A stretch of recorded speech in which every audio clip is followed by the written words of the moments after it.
আমি অপরাধী তৈরি করলাম, তারপরে অপরাধীর শাস্তি দিলাম, এটা আসলে কোনো সমাধান না।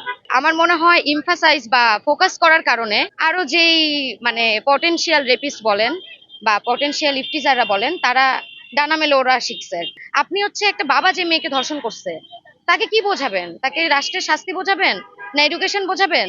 এটা তো তার বায়োলজিক্যাল থিং আর কি। সেটা যদি আসলে ডে বাই ডে পারিপার্শ্বিক প্র্যাকটিসের মাধ্যমে সে না চেঞ্জ করতে পারে, কেউ চেঞ্জ হবে না। ধর্ষণের মাত্র 4% কেস ফাইল দেখি, ক্যান ইউ ইমাজিন?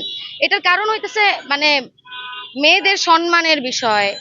ওই মেয়েটার পরবর্তী তার বিয়ে হবে না, তার পরিবার কিভাবে দেখবে জিনিসগুলো, সবকিছু মিলিয়ে যে আমাদের চারপাশে যে পরিবেশটা নারীদের জন্য ভয়ঙ্কর হয়ে আছে, শুধু ধর্ষক নারীর জন্য শুধু ভয়ঙ্কর কিন্তু না, রাস্তাঘাট ইচ অ্যান্ড এভরিথিং, পড়ালেখার জায়গা, মেয়েরা প্রেম করে সেই জায়গায় আমি মনে করি যে এরকম প্রতারণার শিকার হয়ে রেপড হয়।